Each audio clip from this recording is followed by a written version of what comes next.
6 शास्त्र, 4 वेद, 5वां वेद महाभारत सबको और 17 पुराण बनाए। अच्छा, इतना किया पर व्यास जी के मन में अभी असंतोष है, व्यास जी का मन उदास है। अच्छा, हम भी आप ऐसा ही करते हैं। मान लीजिए हम आप किसी से कहें भाई महाराज जी ये देख लो इतना, महाराज जी अच्छा 2-4 तो बताएंगे और कह दे बाकी काल बताएंगे, हैं? तो मन में ये भाव उत्पन्न हो जाता है कि क्या कोई समस्या आने वाली है का, है? तो महाराज जी अब बताओ, तुरंत ही बताओ। बार बार पूछने का प्रयास करते हैं क्या है इसलिए आज व्यास जी ने कहा 6 शास्त्र, 4 वेद, 5वां वेद महाभारत और 17 पुराण, इन सबको रच करके तैयार किया। और जब बना करके तैयार किया उसी समय क्या हुआ, देवर्षि नारद आए और नारद जी जब आए तो आकर के क्या देखा कि व्यास जी का मन बिल्कुल उदास है। व्यास जी सोच रहे मैं क्या करूं, मेरे मन की जो उदारता वो कैसे कंट्रोल हो। आज व्यास जी महाराज ऐसा सोच रहे हैं, उसी समय नारद जी आ गए। अच्छा, नारद कौन है आप लोगों को मालूम है? अच्छा, यहाँ पर तो एक ही नारद है और आज देखा जाए ना प्रेजेंट टाइम में हर एक घर में एक नारद मिलेगा आपको। नारद कौन है? नारद वही जिसकी बात कभी रद्द ना हो, वही नारद है। इधर की बात उधर और उधर की बात इधर। मान लीजिए अगर पड़ोसी में झगड़ा ना हो तो मान लो माँ पवन भेज झगड़ा ना हो तो दूसरे जा कहो झगड़ा करवाए दे। तो नारद वही आज याद कीजिए, नारद जी जो है ना ये एक ही संत हैं और नारद जी आ जाए ना ध्रुव प्रहलाद के जीवन में आए तो आज सारा संसार गान कर रहा है। तो नारद जी महाराज जो है ना आए तो देखा का क्या हुआ, का मेरे मन में बड़ी उदारता में अशांत हूं, अजीब सी हलचल उठ रही, अभी लगता है कुछ छूट रहा है। का अच्छा, का तुमने क्या क्या बनाया? का मैंने 6 शास्त्र, 4 वेद, 5वां महाभारत और 17 पुराणों का वर्णन किया। का सब कुछ किया पर मेरे प्रभु मेरी कन्हैया की लीलाओं का कहीं पर गान नहीं किया। अगर चाहो तो मेरे कहने से तुम एक पुराण का वर्णन और करो, एक पुराण को और बनाओ। कहा व्यास जी जो देख रहे हो तुम्हारे सामने मैं ये नारद हूं ना, तुम्हारे सामने जो खड़ा हूं मैं नारद नहीं था। कहा तो? कहा मैं अपने पूर्व जन्म की कथा तुम्हें बता रहा हूं।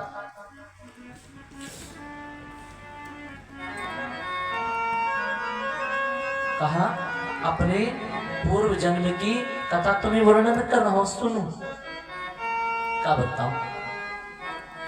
कहा मैं पूर्व जन्म में रामदास था और रामदास होने के साथ साथ में क्या किया, मेरी माँ जो थी ना वो बहुत गरीब थी। मेरी माँ बहुत गरीब थी, संत भगवान ने चरण दे दी। एक दिन रामदास और उनकी माँ चतुर्मासा बिताने के लिए कुछ संत श्री धाम वृंदावन जा रहे थे। और जब संत जन वृंदावन धाम जा रहे थे तो उधर से रामदास और उनकी माँ दोनों लोग जो है निकले और संतों की शरण में गए और कहा अगर कुछ हो जाए तो हम भी आपके चरणों में रुक जाएं। संत भगवान ने कहा ठीक है, आओ भोजन बनाना, सबको भोजन कराना, उसके बाद जो बचे पा लेना। अंदर भेज दिया। संत भगवान की पत्नियों ने उनको काम पे लगा दिया। और जैसे ही काम पर लगाया, भोजन बनाती, संत जन पान कर लेते, जो बचता वो खाती। और रामदास क्या करते थे, संत जन जब प्रसाद पा लेते थे, भोग पा लेते थे, उनका बचा हुआ जो जूठन होता है नीचे का, वो खा करके गुजारा करते थे। एक दिन क्या हुआ, रामदास को संतों की चरणों को दबा रहे थे, और जब संतों की चरणों को दबा रहे थे तो दबाते दबाते संतों ने कहा, बेटा रामदास सब कुछ छोड़ दे, ये सारा संसार स्वार्थी, इस संसार में कोई किसी का नहीं। संतों ने कहा, गोस्वामी जी लिखते हैं, ये मनुष्यों की बात नहीं, देवताओं की भी बात है। सुर नर मुनि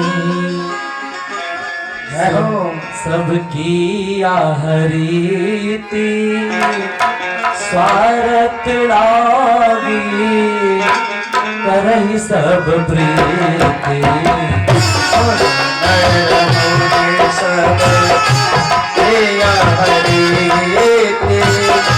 स्वार्थ लागी करहि सब प्रीति।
सबकी हरिति, स्वार्थ लाग करे सब प्रीति।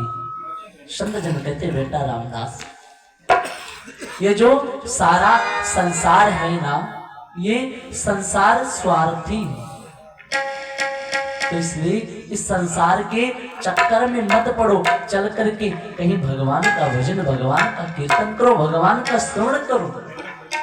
और जब भगवान का कीर्तन करोगे तब भगवान की थोड़ी बहुत कृपा सुलभ होगी। इतना कहा, संतों की चरणों को दबा रहे थे, और दबाते दबाते संत विश्राम में चले गए। और जब विश्राम में संत भगवान चले गए ना, तो रामदास वहीं लेट गया।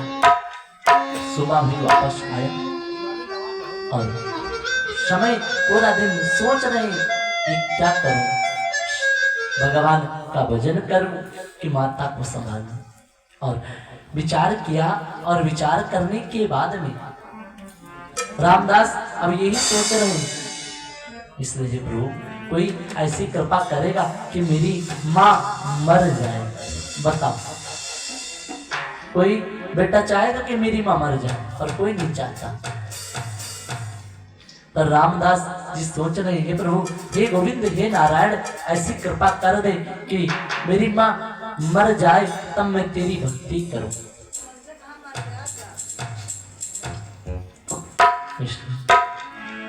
ऐसा कहा, और कहने के बाद संध्या का समय हुआ, और संध्या जब हुई तब माँ ने आवाज लगी, बेटा रामदास चल बाल्टी ले, गौ धोने का टाइम हो चुका है। और रामदास एक हाथ में बाल्टी को लिया, एक तरफ माँ के वचन याद आ रहे, दूसरी तरफ संत भगवान ने जो कहा, बेटा रामदास सब छोड़ दे, कोई किसी का साथ देने वाला नहीं।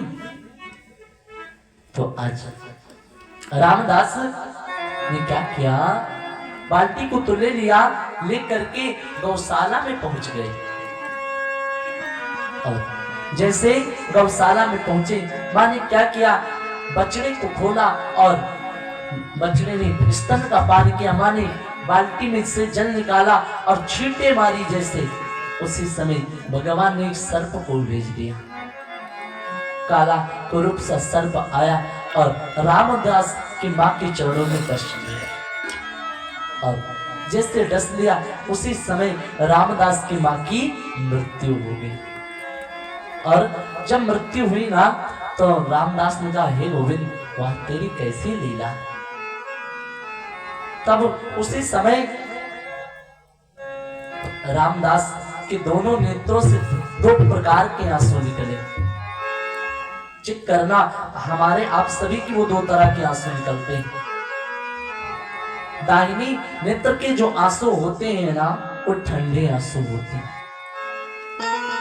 जो दुख के आंसू होते, वो ठंडे आंसू होते हैं।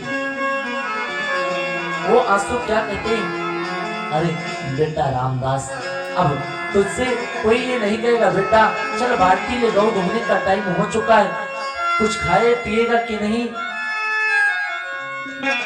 दूध पीना है कि नहीं, कुछ खाना है कि नहीं। कोई अब तुझसे पूछने वाला नहीं, कोई पूछेगा नहीं। और बाएं नेत्र के आंसू जो होते, वो गर्म आंसू होते, सूखे आंसू होते। एक तरफ के आंसू कहते, बेटा रामदास चल अब सब छोड़, अब सब कुछ छोड़ करके भगवान का एकमात्र भजन का सहारा कर।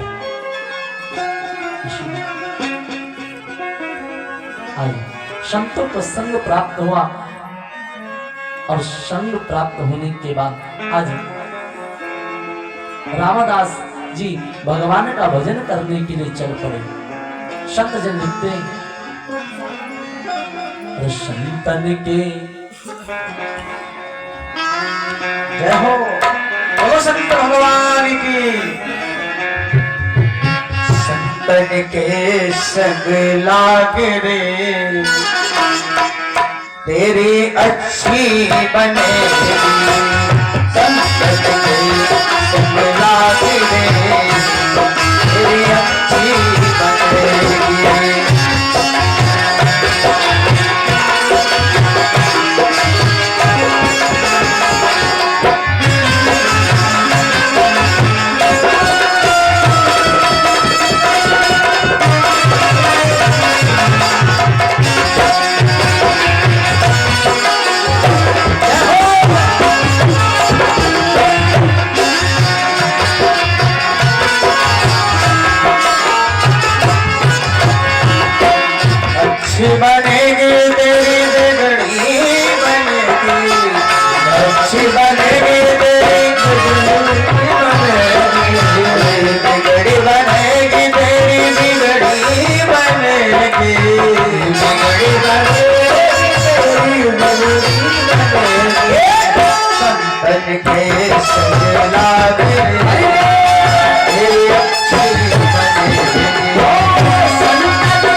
तेरी अच्छी बनेगी।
सके तो त्याग रे, त्याग सके तो त्याग रे, त्याग सके तो त्याग रे, तेरी अच्छी बने।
सखी हो सखी जाता हो से सुनो भाई साधो सुनो भाई साधो सुनो भाई सुनो भाई साधो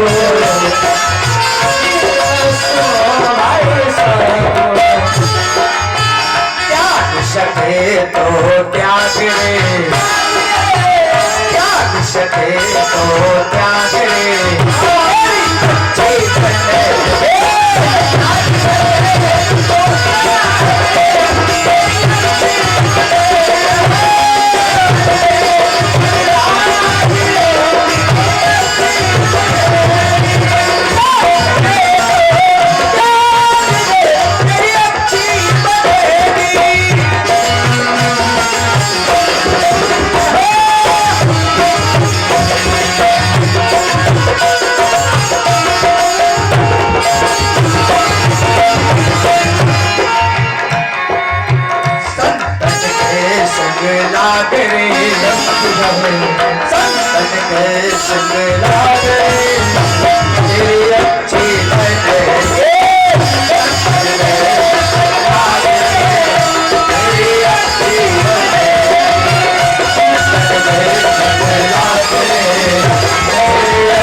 बहुत सुंदर जयकार आप लोग कर रहे हैं।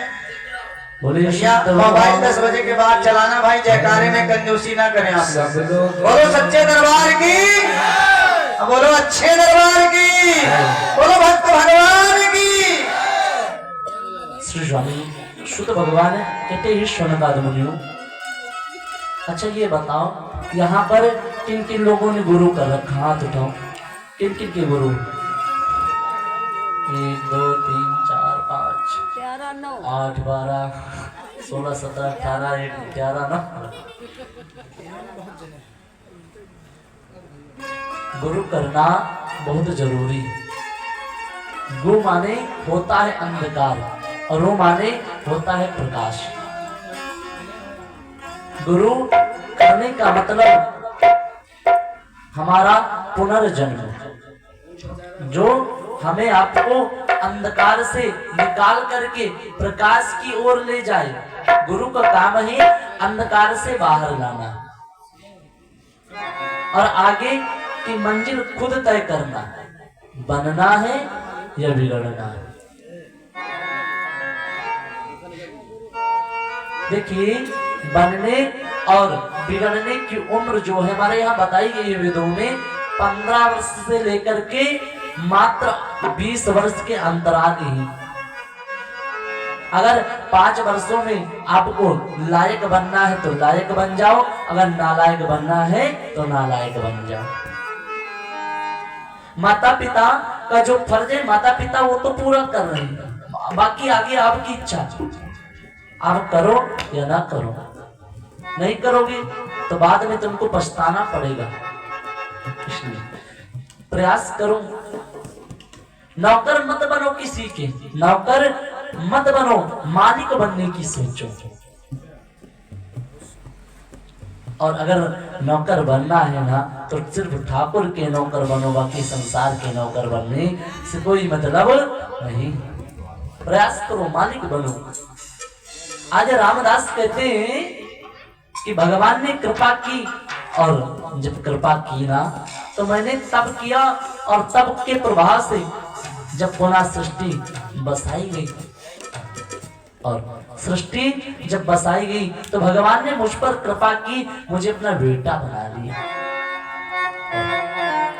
बेटा बनाया और बेटा बना करके मुझे गोद में बैठा लिया, और गोद में बैठा करके अपनी वीणा दे दी, और वीणा जब प्रदान की, स्वर की कमी बची थी, स्वर ब्रह्मा जी से करके दिला दिया, और आज वीणा को लेकर के निरंतर भगवान का गान किया करता हूँ।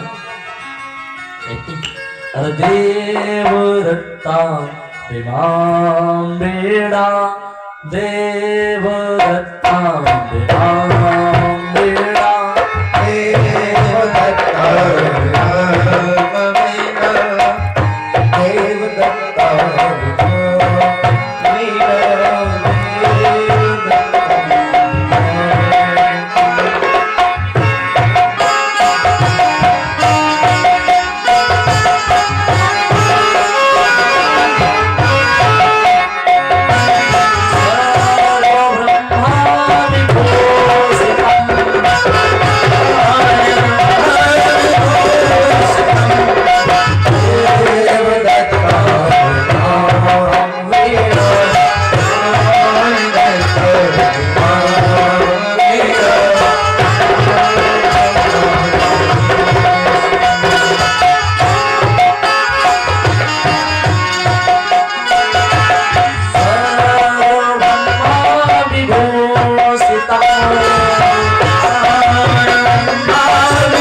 भगवान ने स्वर प्रदान किया। कहा भी दिमाग काम नहीं कर रहा है? आज भगवान ने स्वर प्रदान किया और ब्रह्मा जिसे कहकर के समस्त कलाओं का ज्ञान करवाया और करवाने के बाद में आज परमात्मा का गान करने लगे। अब व्यास जी को थोड़ा सा समझ में आ गया, चुप बैठ। अब थोड़ा सा समझ में आया, कहा ठीक है मैं कथा रचूंगा। आज भगवान गणेश का आवाहन हुआ और भगवान गणपति का आवाहन किया गया और भगवान गणपति आए। आकर के श्रीमद उनके एक हाथ में मोर का पंख स्याही बनकर के तैयार है। आज भगवान गणपति आए, आकर के भागवत को रच करके तैयार किया। और जब व्यास जी ने सर देकर रखी उस समय, हे गणेश जी आप जब कथा लिखना ना तो बीच में कहीं रुकना नहीं। गणेश जी ने ये शर्त रख दी व्यास जी के सामने, अगर आप श्लोक बोलेंगे तो बोलते रहना। अब व्यास जी ने सोचा अगर हम बोलते ही रहेंगे तब नित्य कर्म क्रिया से निवृत्त कब होंगे। तो व्यास जी ने लगाई बुद्धि, कहा ठीक है हम एक श्लोक बोलेंगे, आप क्या करना उस श्लोक का अर्थ निकाल कर लिखना। आज व्यास जी ने एक एक श्लोक बोलते रहे। जितनी देर में भगवान गणपति उसका अर्थ निकालते, क्योंकि भगवान गणेश बुद्धि के देवता हैं। अर्थ निकालते उतनी देर में व्यास जी सारे काम से फ्री हो जाते, फिर श्लोक बोल देते लिखो।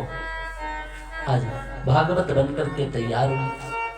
अच्छा जब बन गई तो व्यास जी ने सोचा अब इसे पढ़ाया किसे जाए, सिखाया किसे जाए। उस समय उनके बेटे श्री स्वामी शुभदेव भगवान जंगल में बैठे हैं, तप कर रहे हैं। आश्रम के छोटे छोटे चेले भेजे और कहा जाओ जा करके शुभदेव से कह दो कि वो आवे और कथा सुने। आज छोटे छोटे चेले आए चल करके, और जब चल करके आए तो श्लोक का गायन किया। बड़े प्यारे प्यारे श्लोक श्रवण कराए और श्लोकों का गायन किया। कहने लगे आप लोग भी इस श्लोक को बोलो। वरहा पीडम नटवर पपो,